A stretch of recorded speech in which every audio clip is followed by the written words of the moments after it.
like a hot mess.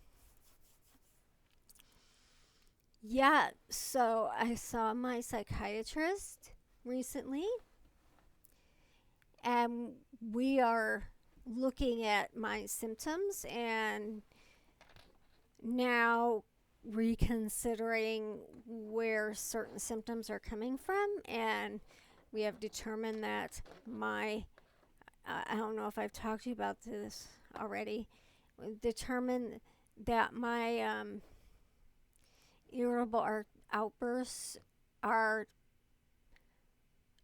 almost 100% likely to be meltdowns as opposed to mixed episodes with bipolar disorder, because I have that as well.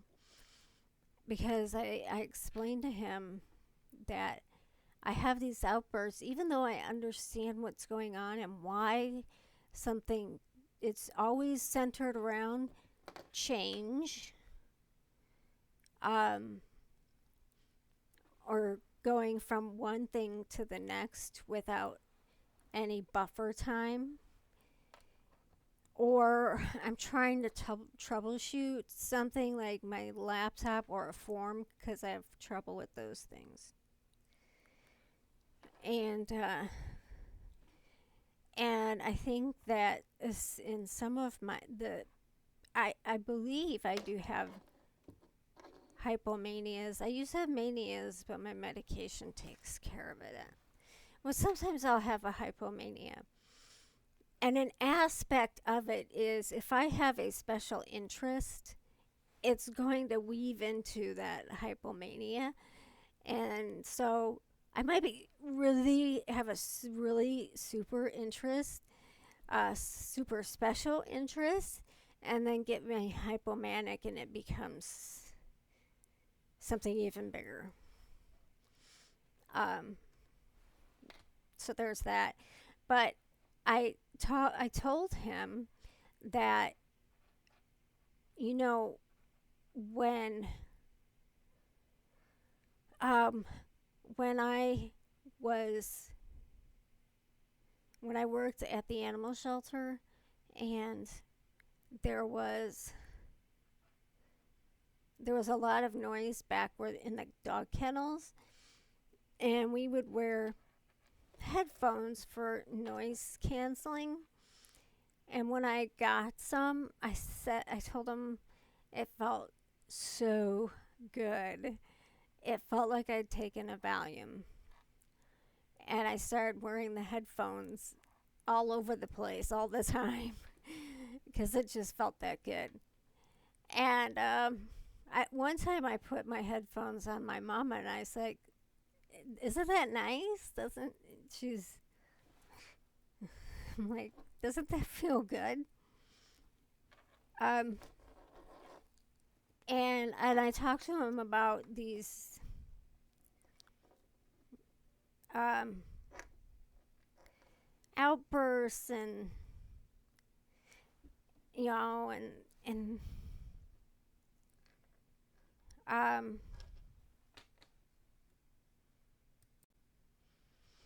and he said that I need to have.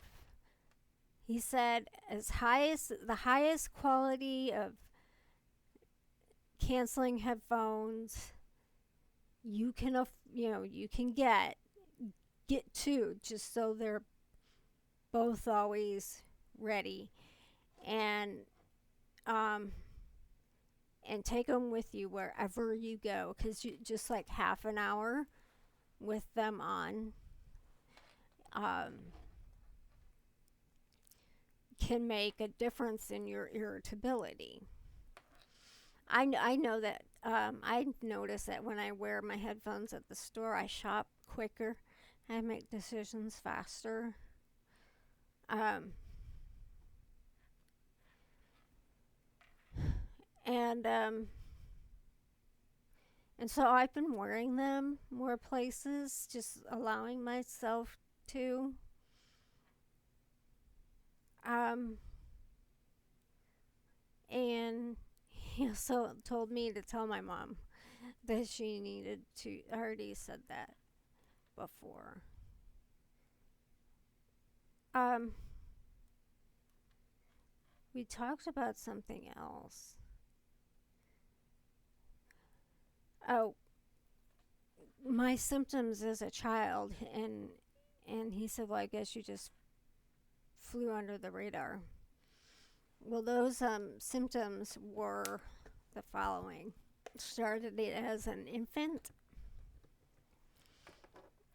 I didn't cry. My mom would wake up and to silence and rush in the room, and there I'd just be awake. I had delayed speech, selective mutism,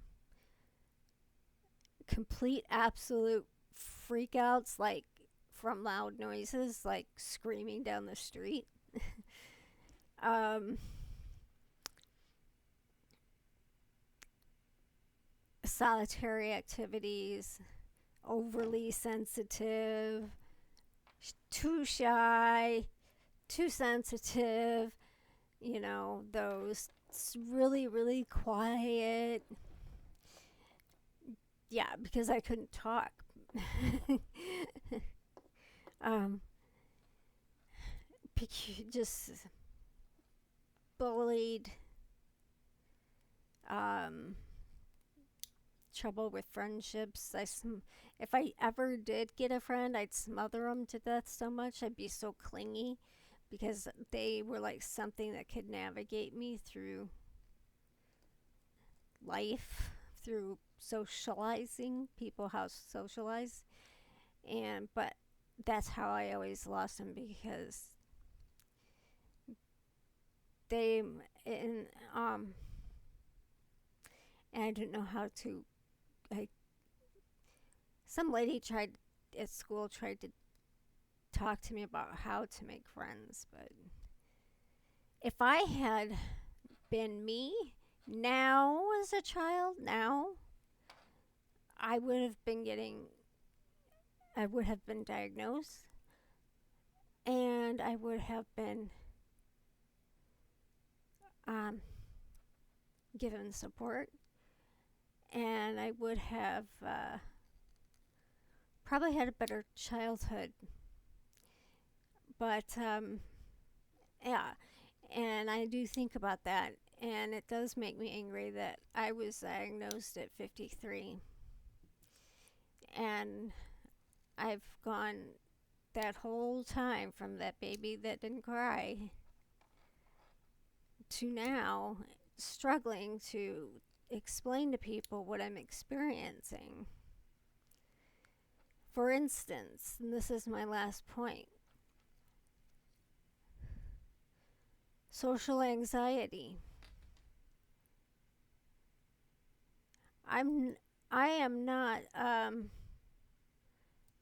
I mean, yeah, I have a degree of social anxiety like a lot of people.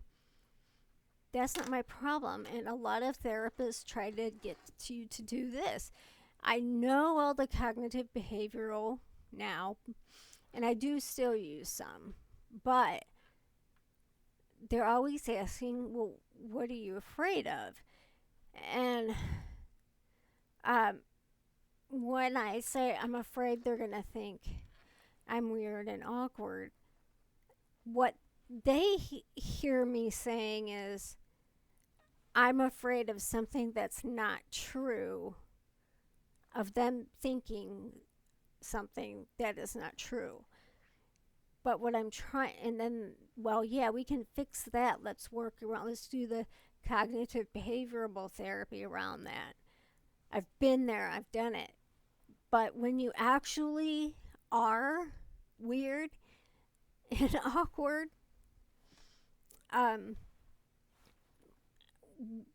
that's what I want to know. What do I do now? I already know I'm weird and awkward, and I know that other people know that I'm weird and awkward because I am out in the open, weird and awkward. So, do I suppress weird and awkward? That only makes me a different variety of weird and awkward. So if you're a therapist, please let me know.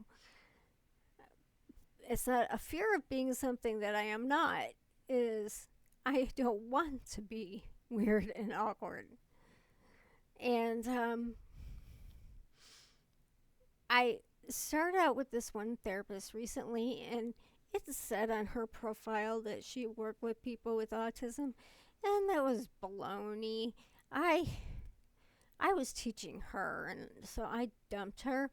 I have an appointment with a new one, and pretty much all she does is adults with autism. So I'm kind of stoked to find out how things will go with her.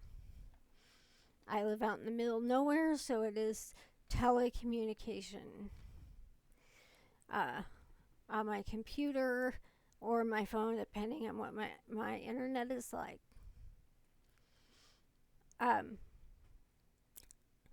My doctor said I was supposed to get the best that I could afford for sound protection. I cannot afford Bose or anything like that. So, well, see, I had these, and these were just for me to listen to TV. Just basic Bluetooth. But my first headphones, my first experimentation was with your cheapy Pro case. I like the big ears to cover my whole ear. But the new ones, these are the more expensive ones, and they're comfortable, but not for all day wear, and I wear headphones most of the day. It doesn't mess my hair up as much, but they sit right on where my glasses go on my ears, and it presses on them.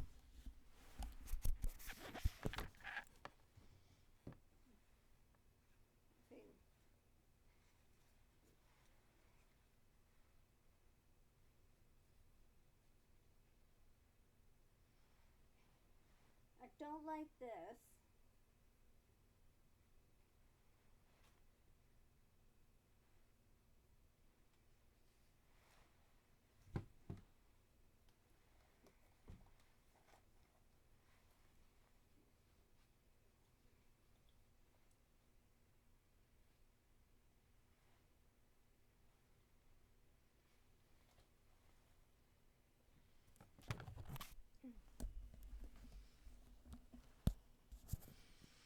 So yeah, I still think I like the Pro case better.